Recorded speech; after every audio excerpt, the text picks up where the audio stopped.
everybody. I'm Dr. Jun. I'm Dr. Isabel. So here we have a knowledgeable expert guest, Dr. Sodhi, Dr. Shailinder Sodhi. He's a naturopathic doctor and a faculty member of Bastille University.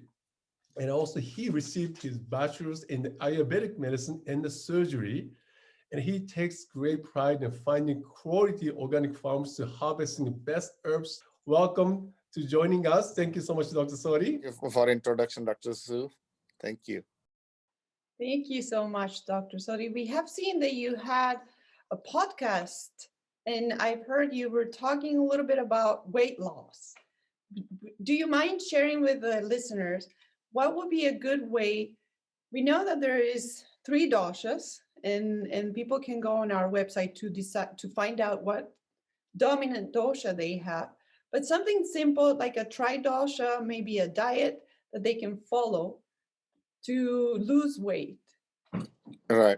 So, Dr. Isabel, like you mentioned, the weight loss and the tridoshas, like Vata, Pitta, Kapha, and combination of Vata, Pitta, Pitta, Kapha, and Vata, Kapha, and the combination of all 3, that makes 7 different constitutions. Mm-hmm. So what we find, in Ayurvedic, according to Ayurveda, the constitution which are kapha dominant, they tend to gain a lot of weight. They tend to have more weight in their, they have more thicker bones. They got much bigger muscle mass. And also, unfortunately, they also tend to store more fat, which creates the problem in kapha dominant constitutions. Like you already mentioned, that they can visit the websites and at your website and learn more about Vata constitution, Pitta constitution, and Kapha constitution. On the other hand, Vata is on the thinner side. These are the people who have hard time gaining weight. Mm-hmm. And Pitta are the people which are mesomorphic, a little bit more muscular people. So they tend to have a metabolism which is stronger, and they can eat whole elephant and not gain a whole lot of weight. On the other hand, the Kapha constitution people just need to smell food and gain a couple pounds. Yes. So that's the weakness in the constitution. So when we talk about the weight loss or, in the population, what is important is that we should know how does the individual look like. Is it, do they have constitution or genetic coding? Let's put it in a little bit modern terminology. If their genetic coding is kapha dominant, that means these are the people who have a weakness to begin with, where they will store more fat and they will gain weight very easily.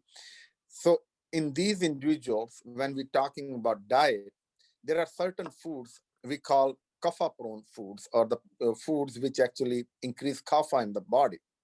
So you don't want to eat those food in these individuals. And what are those kapha foods we think? So all these kapha foods are actually, unfortunately, are all those sweet, carbohydrate rich foods, sugars, and fats, dairy. They all fall into the kapha prone diet. And if these individuals who are already kapha dominant and eat these type of food, what it does, it actually feeds into their genetic coding, and body says, yeah, we love you because we want to just keep on gaining the weight. Other than if I give the same food to Vata dominant, and or the Pitta dominant, the Vata dominant gonna say, fine, I enjoy it. I'm a little bit more hyper with it because there are sugars in it. So I will get a little bit more hyper, more overactive. And the Pitta constitution will take it and they will, okay, I'll burn it. I will get more energy from this food and I can exercise a little bit more. So, that's the inherent, what we call is either you can call the strength or weakness of the constitution, depending upon how you look at it. And then the question comes sometime, if I'm not a kapha dominant constitutionally, that means my genetic coding is not the kapha dominant, but I'm a vata dominant or pitta dominant, but I'm still start gaining weight and I'm getting obese or fat and my weight is going out of norm. And what do I do?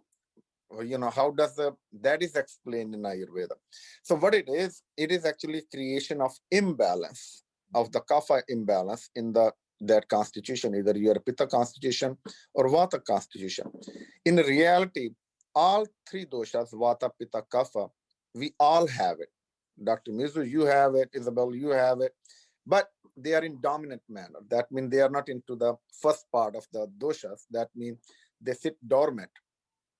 So what happened over the time due to the certain sicknesses or poor eating habits? Let's put a standard American diet, or we keep on eating the food which are junk food, not right from your backyard, from the fresh produce or organic food, but you keep eating those junk type of food, fried food and heavy meats like beef and pork all the time, and not respect what your body is really liking it.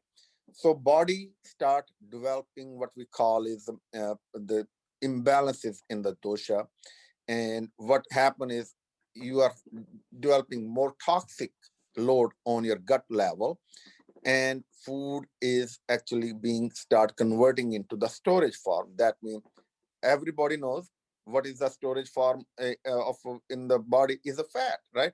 Fat is a thing which is kind of keeps on bringing. Body wants to use that as a last resource when you have to go into some sort of extreme measures where there is no food available, and body going to use at the last is a fat to lose. So body could start converting into vata dominant and pitta dominant into fat reserves, and we start having extra layers of fat, and we become obese. So that's called kapha imbalance, kapha dosha in vata dominant constitution or pitta dominant constitution.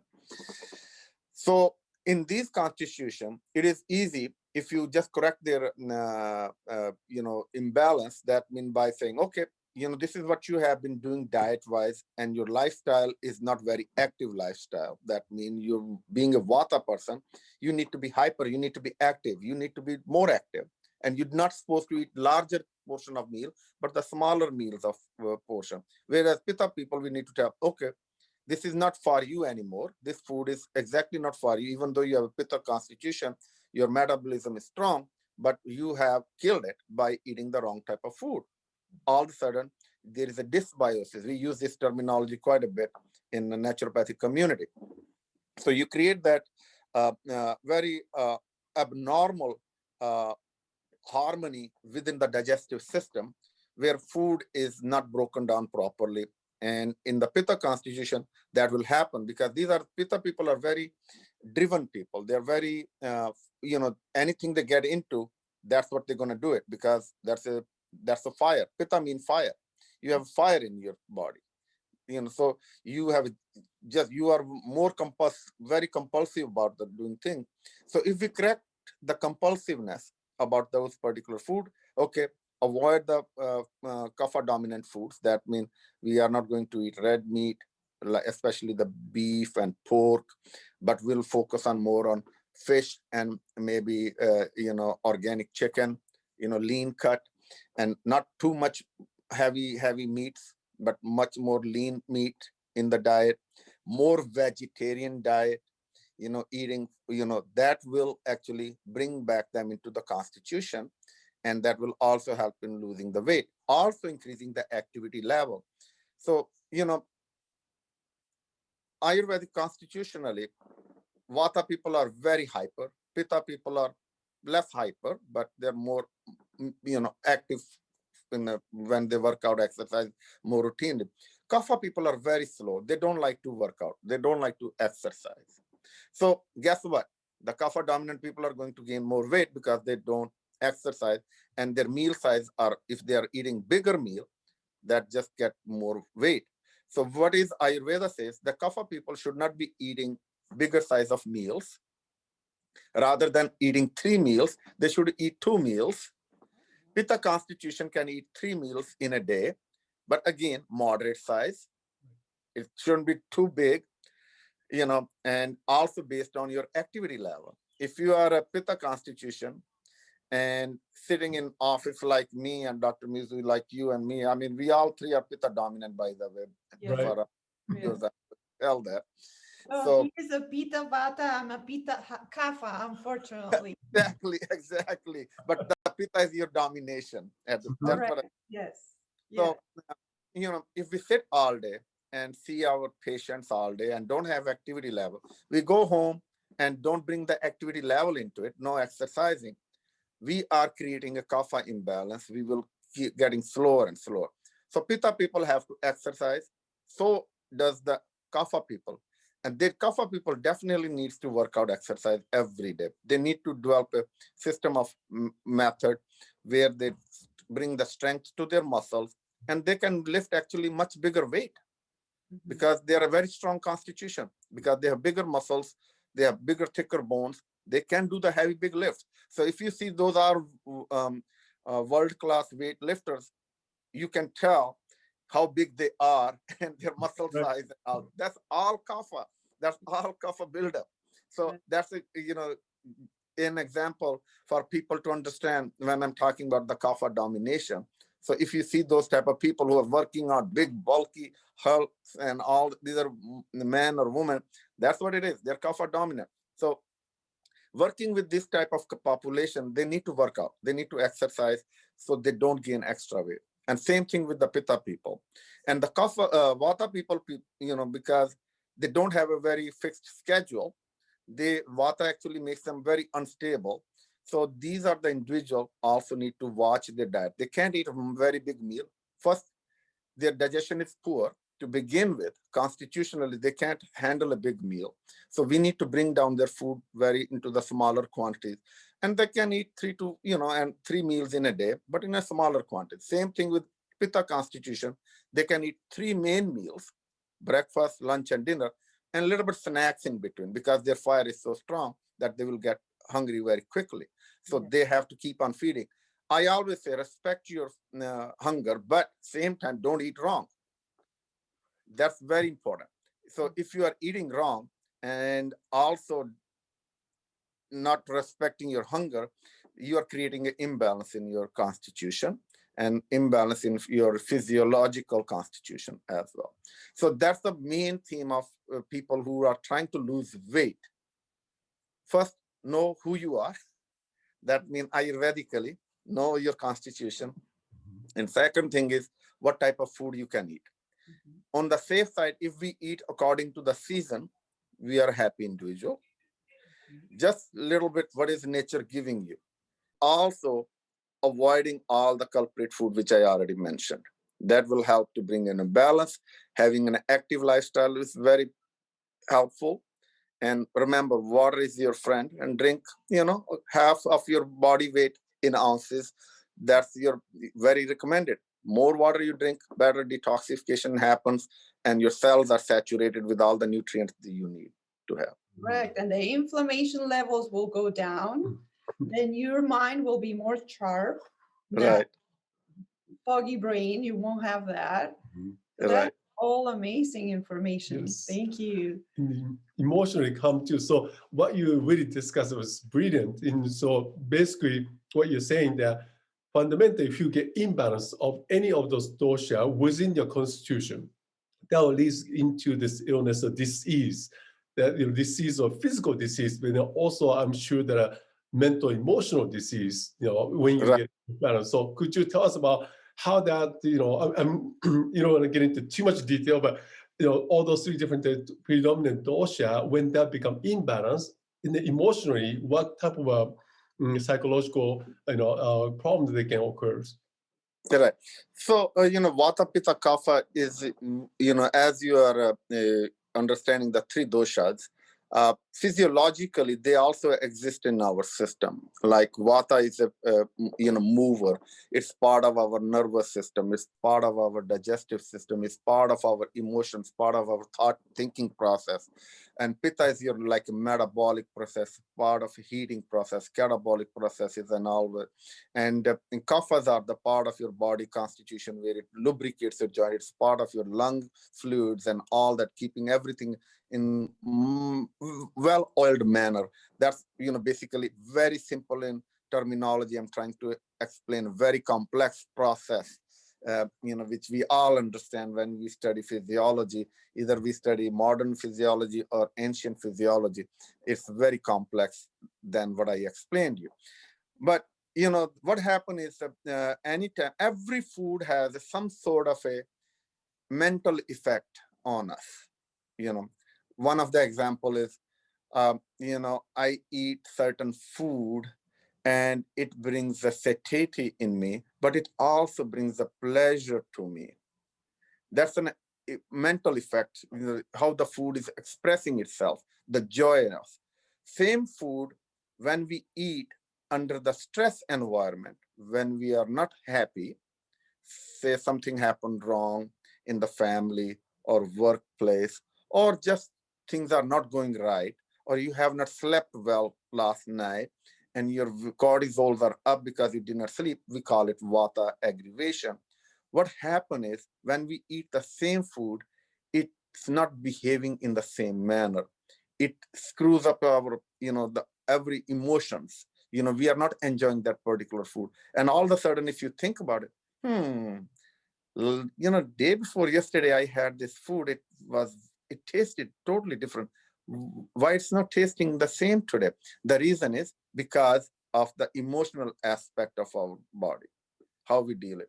And sometimes when we are emotionally disturbed, we find eating the food without realizing that, we don't need to eat.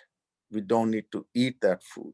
So that emotional eating is actually very devastating as well. And people deal with their stresses or depressions or whatever have happened in the life by diverting their attention to certain other thing which they find, which brings actually maybe temporary relief, but it is keep on aggravating the emotional aspect of that food. And then there are certain foods which actually do make our brain more active. Like caffeinated products. If you take too much caffeine, we get hyper, right? It increases that fire into your body and it makes you unstable in that way. Similarly with sugars, if you keep on having too much sugar, you can see that example in the children. If you have given them, when you have given them too much of a sugar diet, how bouncy they become. Yeah. That's a simple example, but that's exactly what happened. And same time, if we take a small amount of food, chew our food, taste all the tastes of the foods. We said there are 6 different tastes in the food, salt, sweet, bitters, and acidic, and all the astringent taste. If you taste that food in your mouth, where you chew your food really well, it brings the satisfaction to the brain level, and that food becomes an amrit. Amrit means which brings you longevity, which heals your body, rather than a poison, or we call a wish in Ayurveda. So that becomes a toxic for you. So if you don't chew your food, and the same food which you're eating in emotional reasons and not paying attention to the food, the energetics of foods are totally different than the food which you eat slowly, enjoying, listening nice music in the background, not watching the world news, what is happening in the world, and not thinking about what happened at the workplace. You will gain the positive effect of that food, the energetic side of that food, which brings the healing to your body. So it's very important that when we eat these type of foods, we are very calm. And I usually recommend all my patients and also the viewers who are watching this, that do some breathing exercise before you eat. Very simple pranayam, do 5 to 10 breathings and let the stress, just breathe out through your breath and enjoy the environment. Look outside, see how beautiful it is, and be thankful what we have been given to us, what a gift we have. Either you believe in a God or not, but whatever you have is in the nature, be thankful to it, and be thankful what being served on your plate or what you have cooked for yourself. Being thankful and being grateful is another attribute which brings the healing to the body. Yes, that's something that we tell all our listeners all the time. Gratitude is the best way to present your life to the world and to be able to achieve longevity and well-being. We also saw that you recommend, of course, organic foods, but then some of them, they also have preservatives. So what will be the reaction, like relationship with those and the allergies? Right. You know, with the modernization and with the all the different things, we have learned to exploit the nature. And one of the exploitation we have done, preserving the food. The ancient methods of preserving the foods were very different than what we have learned these days. We are selling the food on the counters. We are selling the food on the stores. We are selling the jams on the or the all those food which have lots of preservatives. Some are simple, straightforward, and others are a little bit more complex to preserve the taste in those food. And we are finding the carcinogenicity related to the preservatives, and lots of GI, gastrointestinal cancers also related to the preservatives. So, it is that's what I'm recommend: eating fresh, eating what is available in the season. Grow your vegetables. If you don't if you don't grow your vegetable, that's fine too. You can purchase from the organic farm. Help the local growers. Help them. Eating that is much more healthier than anything else. So, preservatives are not your friend at all. And also those colors which are synthetically made, added, either you have the yellows or oranges. If you read enough about that, there's lots of carcinogenicity because of those colors, which are really not needed. They don't do anything to your health other than creating a problem for your health. So to all our viewers, when you're looking something which looks pretty with the different colors, please read the label, what it says on it. And then do a little bit search. These days, it's very easy to search what those colors can do to you. So it's important. I always say, you become what you eat. So if we eat clean diet, if we eat healthy, we will be healthy. If we eat all the junk food, and no matter what you find, all those fast foods and all those, I shouldn't be saying too many bad things about soda pops and all that, but they've got lots of colors, lots of everything which is you don't need in your system. So that's not really needed. But same time, any long preserved food also loses its energetics, which is naturally present in the plant-based foods. And those foods will not taste the same, just like something you pull out of your backyard. So, that's the one thing. Yeah, definitely it serves the purpose that, okay, in case you don't have anything, you can open the can and eat it. But same time, remember, eating every day that type of food is not something you want to deal with. So much of the wisdom, isn't it? That because don't mess with the nature, where nature exists, right? So basically, we wanted to tap into this what with the Mother Earth given. So, when you start messing around with the chemical and the changing the forms and shapes, right, and then preserving unnecessary lengths of the time, that's where they start, messing up the human health, isn't it? Exactly. And the majority of time we find that most of the health problems are actually created by us. They're, either not understanding our body or messing up with the nature and eating against the nature. And that is what have created a lot of our problems. Majority disease, I'm sure you see in your clinic and I see, is a lifestyle type of issues, majority of patients. Very rarely I see something is caused by some other reasons. But every time I look at patient, I can link it to the lifestyle. Correct. But how is your recommendation regarding meditation with your patients? The meditation is actually one of the simplest way to cut down the stress from the system and to bring the healing back to your body. Today's we don't have enough time, but there are 7 chakras which we actually balances in the body, which are the energy points. And that actually how your body governs every system. So if you meditate, you can balance out all those 7 chakras and also reduce your cortisol level, balances your adrenals, and calm you down. It will really, the effect of meditation, 15 minutes to half hour of meditation is almost equal to 4 to 6 hours of sleep, sound sleep. So if you meditate nicely, do breathing exercise routinely, you can achieve that same effect which you will get if you have 4 to 6 hours of sound sleep. So meditation is very important. I always recommend my patient to do meditation. I always recommend my patient to do the pranayam, which are the breathing exercise. And I always tell them to do yoga. Just these are simple routine stretches. I always tell, more flexible you are, less chances of getting injured.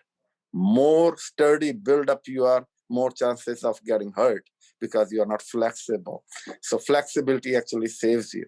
So, all my listeners, if one thing you want is exactly increase flexibility, do breathing exercise, do meditation, and eat right, you will never get sick. Perfect. I think you touch everything that we usually recommend people. One thing that I would like to ask you, that's something that we talk about, is what's your advice in sleeping and how many hours is it that you recommend?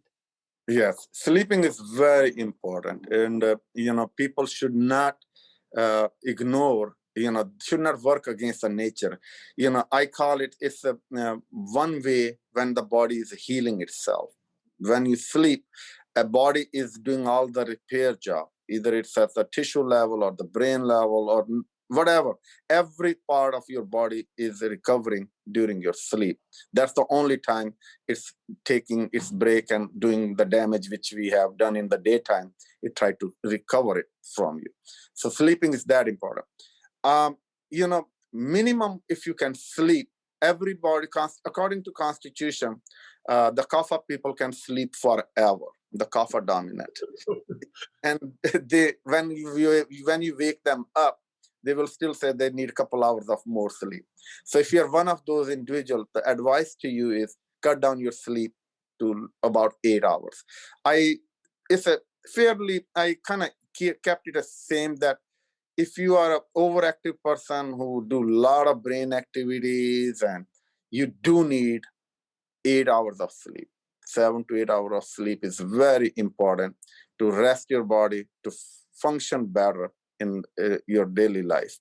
Whereas, the Vata people can take a little less sleep, but I still recommend them because they're hyper in nature.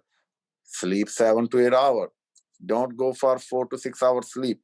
That's not going to do any good for you. So again, across the board, 7 to 8 hours of sleep is very important for every individual. If you can't sleep that much, then take a daytime nap, which is even better.